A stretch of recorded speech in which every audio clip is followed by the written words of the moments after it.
Hi, we start in 2 Samuel 5:6 today to go through David's consolidation of the legitimacy of his royal reign through a whole series of acts that you can see outlined on the right side of the screen. If you haven't watched my introductory video to this whole unit of 2 Samuel 5 to 10, I really encourage you to do so, where I look at some of the perspectives we see throughout this unit on the monarchy, pro and anti-David and pro and anti-monarchy, as well as the question of multiple sources that we grapple with throughout, and as well as the parallels between this unit and what we saw in 1 Kings around the question, I'm sorry, 1 Samuel around the question of the monarchy. So you'll see the question of the monarchy and the question of the temple are parallel there.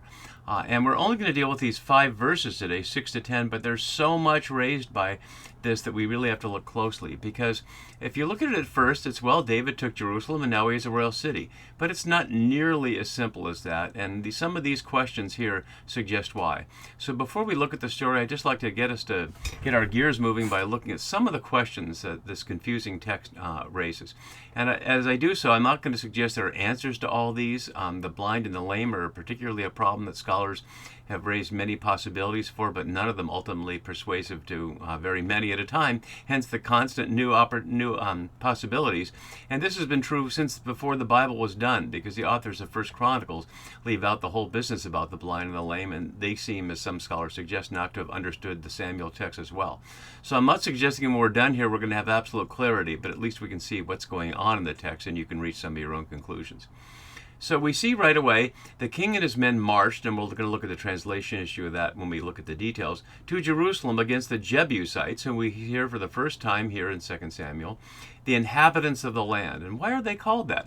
It's the only time that this is used here in 1 and 2 Samuel, but it's many times in Exodus and Joshua. So what is that telling us? Then we hear Jerusalem mentioned like we know something about it, and the Jebusites occupy it. But what do we know about Jerusalem before the time of the Jebusite inhabitation? How long had they been there?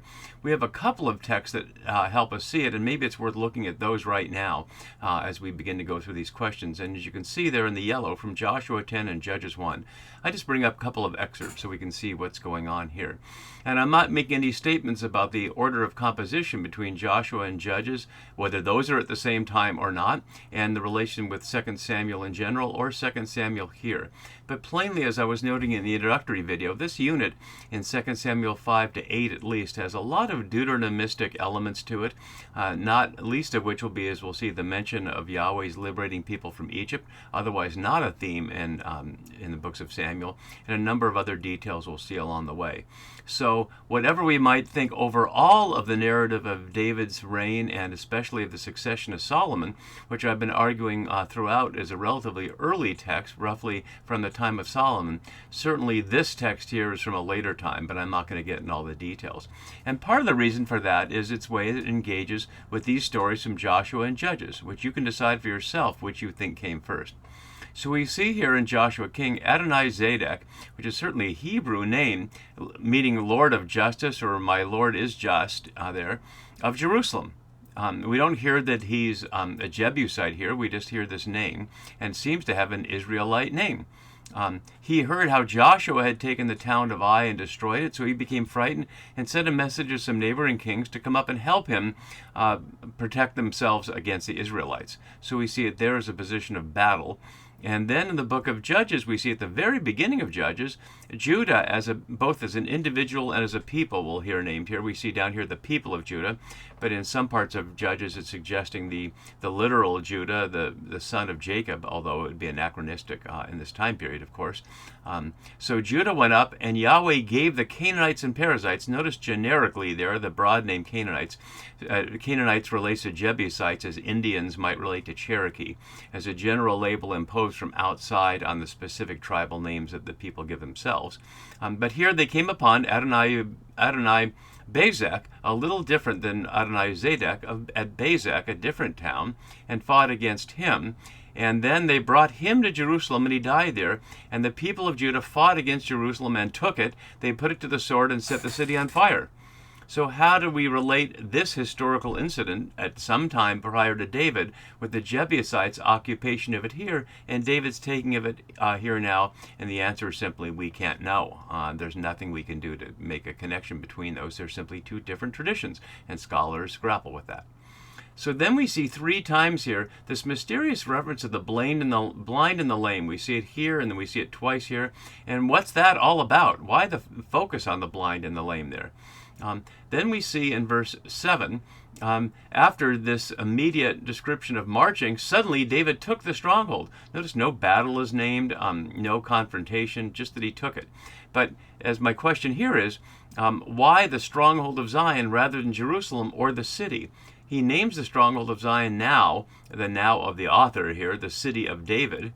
But it doesn't say it's Jerusalem, and some scholars have jumped to the conclusion that Zion means Jerusalem, but does it? We're going to have to look at that. And why Zion here? Zion is never mentioned in the Torah, as neither is Jerusalem, or in Joshua Judges, as we just saw Jerusalem is, but only here in 1 and 2 Samuel. So why the stronghold of Zion here put in amidst the naming of Jerusalem? And why the specification that David didn't take Jerusalem but took the stronghold of Zion, if those are synonyms? And then the vexed question here, how did he take it? It simply uses this conclusion here, he took it. But is there any confrontation? There's no sense of an attack. There's no sense of soldiers. The Jebusites don't seem to have any soldiers. Do the Jebusites have a leader here? Unlike the passages I just noticed in Joshua and Judges, there's no king of the Jebusites or a leader there. Nobody from the Jebusites is named at all. And in fact, the Hebrew is singular here, simply the Jebusite, somewhat parallel to the Philistine that we saw earlier in 1 Samuel 17, not just referring to Goliath in particular, but to the Philistines as a group. So there's singular collective here, but no specifics are heard, and it's not even clear exactly if they ever speak. It's not clear who's the they who's speaking here, but we'll look at that in detail when we get there. Why the detail in 5:8? And there's a number of translation issues, but as we have it in the RSV, David says mysteriously here, whoever would strike down the Jebusites, let him get up the water shaft to attack the lame and the blind, those whom David hates. Everything about that is questionable. The verb for get up, whether the noun here means water shaft, whether he's calling to attack them or not, and why would David hate, and the Hebrew here is doubled for a strong word, hates, yes, hates. Why would David hate the blind and the lame, and why do we need to know that when there's so few details told about what's going on here? Then we continue on. What happened to the Jebusites after this? We're told that David took the stronghold, and then in verse 9, out of time, as we'll see in the next question, occupied the stronghold and named it after the city of David. But where are the Jebusites? It says whoever would strike down the Jebusites, but we don't hear that any Jebusites were struck down. We don't see any dead bodies, and we don't see that they left. So they just simply mysteriously disappear from the text. Much like in my Pacific Northwest, you can go to local towns and see a little plaque about the indigenous peoples, and there's no battle and there's no graveyard. They just seem to have disappeared. So what's going on with the Jebusites here? Then why is the story's timeline convoluted? Plainly, what we see in verse 8 and 9, where David said on that day whoever would strike, takes place before he took the stronghold of Zion. There'd be no point in directing people on how to take it after it's already been taken. And so why is this out of order? And that leads some scholars to suggest multiple traditions. Perhaps 6 and 8 is one tradition and 7 and 9 is another. Or perhaps 6 and 7 is one and 8 and 9 is another. Or perhaps we're just not understanding how it all fits together, and that's another perspective. Why would David hate the lame and the blind? The word for hate here is very unusual. It's not otherwise in Samuel before this. It's one other time, doubled after this, and we see it a couple more times. But why the strong word for hate referred to the blind and the lame, who seem on the surface have nothing really to do with David's consolidation of his royal power? And then who is speaking? Who is this speaking here? Therefore it is said, the blind and the lame shall not come into the house. Is this the Jebusites speaking? Is it David's people speaking? Is it some later tradition speaking? And as we'll see, it's parallel with what we heard in 1 Samuel 19, and we'll get to that when we get there. So those are just some of the questions, but there's more we could ask. The text assumes we know what the Millo is here, as it describes that, but as readers we don't. And then we have a summary here. So there's all kinds of stuff going on in these short verses, and that's why we need to look more closely. So as we do, let's look at a couple of things. Let's first look at Jebusites in the Bible. And I've categorized them under three color codings here. The red ones are when they're listed in Deuteronomistic form as members of of the many tribes of the Canaanites, whom, according to Deuteronomy, you are supposed to destroy. And we see that ultimately, we see that a number of times here. Here we see it in the classic example of Deuteronomy 7. And when Yahweh your God gives them over to you and you defeat them, you must utterly destroy them. This is the so-called ban, the supposed holy war. That means that it's a sacred act to destroy these people. Make no covenant with them, show them no mercy, do not intermarry with them, etc., or God will destroy you. And yet it doesn't happen. We see that in Joshua's time, we see that the living God without fail will drive out from before you all these people. But we see later in Joshua, the people of Judah could not drive out the Jebusites, the inhabitants of Jerusalem. So the Jebusites live with the people of Judah and Jerusalem to this day. What does that have to do with the story in Judges that they destroyed them? And notice here in Judges 1:21, the Benjaminites did not drive out the Jebusites who lived in Jerusalem, so the Jebusites lived in Jerusalem among the Benjaminites to this day. But this is right after the passage I showed here that said earlier in the chapter that they burned Jerusalem and took it and put it to the sword. So how do those pieces fit together from the same chapter in Judges 1? That's an interesting question as well. We see later in Judges, it's even more so, against what was told in Deuteronomy 7, the Israelites lived among them and took their daughters as wives. So this has to do with what plays out in the Ezra Nehemiah, as we see down here, and we've looked at before, where marrying the Canaanites is what apparently led to the exile, according to the Ezra Nehemiah theology, and therefore any children or wives from that situation must be removed in order to be part of the rebuilding of Jerusalem after exile under Persian sponsorship. So that's the narrative within the red category here, from the Deuteronomistic journey from Deuteronomy 7 all the way through Ezra. The green ones here are neutral in the sense they're just describing land that will be given to God's people. So here to Abram, here in chapter 15, to your descendants I give this land, the land of the Jebusites. Notice I give it, no sense of you will conquer it. And in Exodus we hear, I have come down to deliver them from the Egyptians and bring them up to this land, the country of all these people. But nothing is said specifically about how God's going to give them into this land. And the Exodus tradition is related to Deuteronomy. Of course, they're both in the Torah, but they often have different perspectives on things, including the question of whether one should focus on the Mishkan, the tabernacle that moves with the people as the focus of Yahweh's presence, or of the temple in Jerusalem, which is so important to the authors of Deuteronomy 16 and the later stories in Kings. And then there's the blue references here simply as boundaries. So they're neutral about the Jebusites here. They're simply boundary descriptions. And the one at the beginning and the end don't fall in those categories simply from Genesis, a sense of origin and the table of nations there among the Canaanites. And then at the end down here in Zechariah, the only mention in the prophets of the Jebusites where they're used as an example of God's ending Philistia, or the Philistines, obviously. So that's what we know about the Jebusites here. And let's enter in our passage and we'll see what's going on here as we see what this has to do with Jerusalem. So the king and his men, and notice this is not the people of Judah or the people of Israel, but the mercenary band that David gathered earlier. So this is not the army under Joab as far as we know. No Joab is mentioned, even though we already saw him go up against Abner around the pool of Gibeon in chapter 3. But this is just his core people. We saw them first in 1 Samuel 18:27 and many other times described as the house of David. Marching is overdetermined here, and as Jonathan Grossman notes, you see my note from him down below, he suggested this translation makes the passage sound like a military invasion, but close reading suggests otherwise, since it could be simply translated as went. And he highlights that the usual language of conquest is not found here, suggesting a peaceful takeover. And he suggests that many scholars have assumed a military conquest and therefore translated an ordinary verb like went, to go, as marched. But that may be overdetermining the outcome before one really reads it through. So let's just take it literally as the king and his men went to Jerusalem. And this doesn't have to be against two. The ordinary word el simply means two. So if we hear it as they went to Jerusalem to the Jebusites, or literally to the singular Jebusite, it could be different. And my note below just refers to some of the passages I've already referred to. And here, inhabitants of the land, the Yoshef HaEretz, 95 times overall, although not all with this meaning. Only 29 times with this meaning. Otherwise, it could be referred to people settled. Yosef from the verb to sit or to settle. So those settled in the land. But with this specific meaning as the inhabitants of the land is mainly in Exodus and Joshua. For example, we see this from Exodus 34. Take care not to make a covenant with the inhabitants of the land to which you are going, or it will become a snare among you. So that's not quite as dramatic as Deuteronomy 7, which says you must destroy them.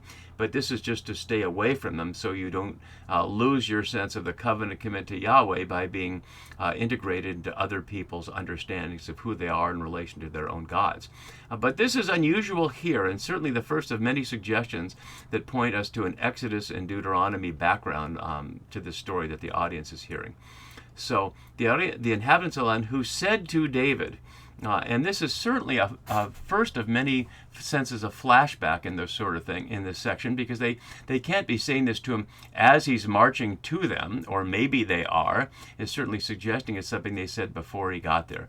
But it's the only thing they say, and it's a very strange thing, so let's look at it carefully. You will not come in here. And as my note below has, there's much dispute over the meaning of the Hebrew. Baruch Halpern offers this. You won't enter here unless you can get rid of the blind and the lame. Robert Alter similarly suggests you shall not enter here unless you can remove the blind and the lame. And another, you are not to enter here, for the blind and the lame had incited them, saying David is not to enter here. So that's a different version. But Halpern's and Alter's version, that the removing the blind and the lame first may well be a part of it, and following Grossman's view, as we'll see in a minute.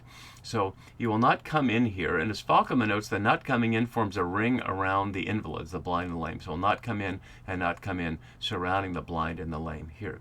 And the here Hannah could also be behold. You will not come in, behold, although it's repeated later in the verse, so we can hear it as here or as behold.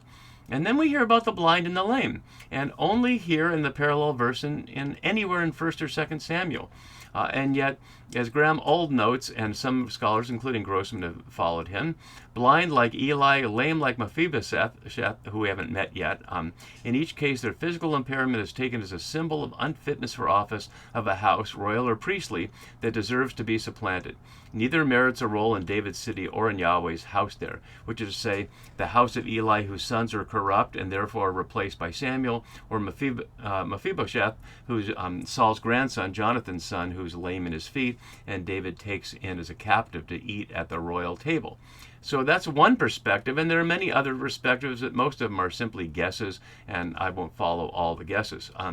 The term for to enter here plus the negative is 3 times all in this scene. It's all excised from 1 Chronicles 11, as Falkman and others note. So whatever's going on with the blind and the lame, the authors of the revision in 1 Chronicles left it all out. And the word for the lame here is only 2 other times in 2 Samuel, and that's about Mephibosheth, as I was hinting. So we'll turn you back thinking or saying, this is not suggesting omniscient narrator, that this is they're continuing to say. As Falkman notes, we should try to imagine how the original audience received the text, and then the shock is indeed great. Was the most famous king of Israel unable to stand up to a bunch of invalids from a small and forgotten people?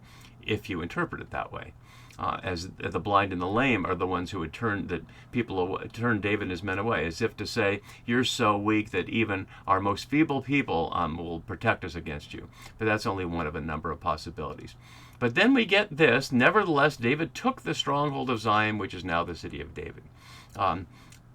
As I hear below, the note below, thus, while the clans and villages of Ephraim/Israel and Judah remained an important constituency of David's kingdom, they ceased to be the vital center of his monarchy. His was a Jerusalem-based kingdom which took on more and more the character of one of the old Bronze Age city-states, and we'll certainly see that through all the acts of consolidation going on here. As Daniel Piasky notes, what is immediately striking about this account is what is absent from it. For rather than portraying David's new capital as a formidable royal city or as an opulent highland center, the scribes behind this text remain unusually reserved in their description of the site. The scribes did not follow common ideological conventions in the region by aggrandizing David's taking of Jerusalem, by depicting an imposing city overcome by a ruler's efforts, or by describing impressive building projects enacted once a ruler inhabited the new site. And there are further examples of that, as we'll see. So the stronghold of Zion, Masudath here, we saw it a couple times earlier, and as Piasky again continues following Halpern, notes a remarkable nature of this quote-unquote unusually reserved description of a king's takeover a royal city. Noting the text defers this to Solomon's reign, probably because of the small nature of Jerusalem at the time, but as we'll see, that's only one possibility. And then we see Zion mentioned here, curiously, for the first time at all, and not again till 1 Kings 8. Let's look at it there in the time of Solomon. So then Solomon assembled all the elders of Israel and all the heads of the tribes, the leaders of the ancestral houses of the Israelites, before King Solomon in Jerusalem, to bring up the ark of the covenant of the Lord out of the city of David, which is Zion.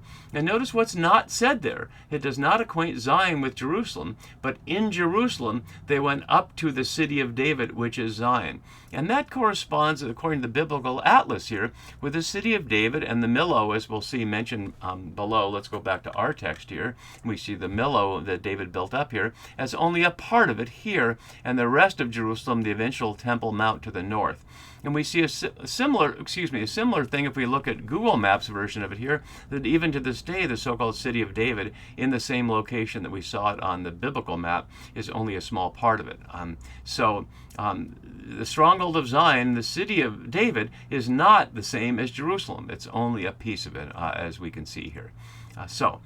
Which is now, although the now begs the question of when the now is, of the author, the city of David. And it's first here and repeated a number of times, as you can see, in verse 9 below, and then 3 times in chapter 6. But not again in the entire David story, not until the very end when Solomon has taken the reign.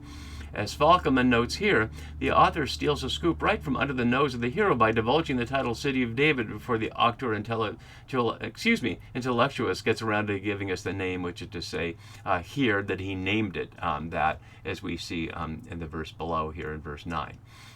And that's what happens when you read it in pure sequence without asking the questions of sources. Piasky adds that by renaming it like this, David seeks to break ties with powerful elders or others and establish his own new network. Interestingly, he doesn't follow his own suggestion that this requires some form of public legitimation, such as this text itself. Piasky, that is, doesn't follow that up. So then we hear that David had said on that day, notice the now and then on that day, so going back to the past. And this is where we have many difficulties with the translation here. So whoever would strike down the Jebusites, let him get up the water shaft to attack the lame and the blind, those whom David hates. As my note below has, the whole sentence has challenges with interpretation dependent on the parts on whether one sees this as a conquest story, as Grossman notes. And he rejects the conquest interpretation, following another author and saying, David's words can be understood as a warning to his soldiers, similar to the warning David issues in resisting Absalom's rebellion. Whoever strikes down a Jebusite, even one, will have to touch the sinor. And the sinor is the word translated here as water shaft, which can also be understood as a tunnel providing access to the Gihon, the stream beyond the city walls. Falkman takes the word sinner as drain pipe or water pipe to be a reference to the largely vertical shaft within the Ophel. And as archaeology has noted that hundreds of years before the story, perhaps as long as 38 years ago, as you can see from this article from the Jerusalem Post, a tunnel with water in it, or a pathway for water, was found from the earlier Canaanite occupants. So that may well be, but it may be something else altogether, because the verb translated here, take up or get up, literally means touch. And why would David tell people to touch the water shaft, which makes no sense and has confounded many scholars? And I won't get into all the details here, but as Grossman suggests, if we take this not as a military invasion, but as a peaceful entry in it, this is a warning to his men to not strike down the Jebusites. In other words, you'll be punished if you strike them down. Here in the phrase, therefore it is said, to what we see back in 1 Samuel 19, therefore it is said, is Saul also among the prophets? So just as that rhetorical question was there, here perhaps it's a parallel, the blind and the lame shall not come into the house. As Falkman notes, both nouns are anarthrous, not the blind and the lame, but blind and lame, highlighting the abrupt way it sounds.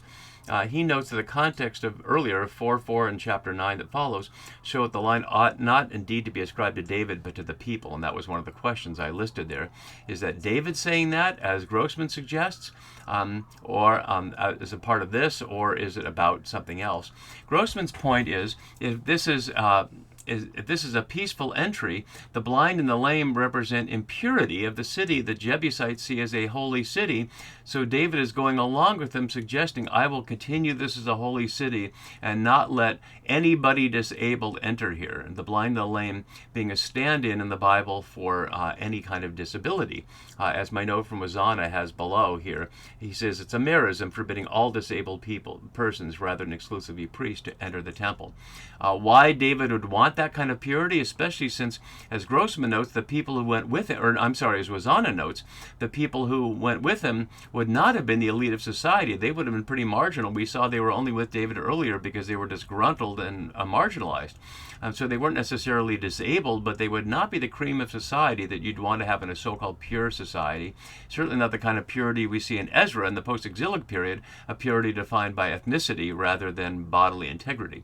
So however we interpret that, David is put on the side of excluding the blind and the lame. And of course that will play out against Jesus in the New Testament, who heals both the blind and the lame, is a key part of what he does.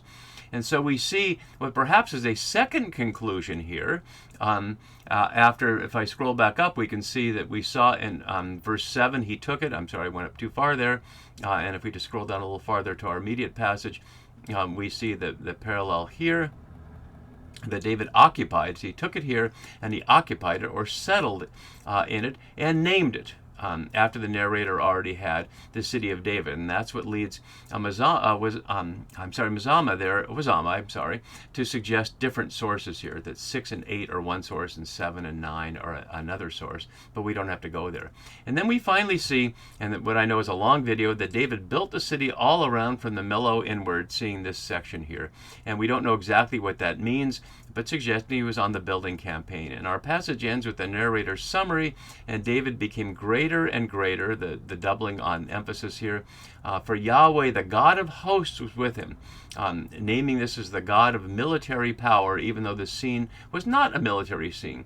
And as Falkman suggests, this suggests that the miraculously swift and simple surprise attack, if we see it as that, on the Jebusite fortress is furthered, if not brought about, by invisible powers on David's side, the militant angels of God himself.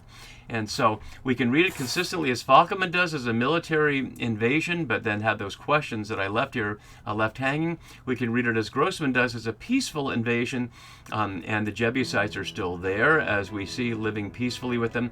Or however we resolve this, there's now a city of David, and we'll have to continue to see what David does next to consolidate his royal power. See you for that next time.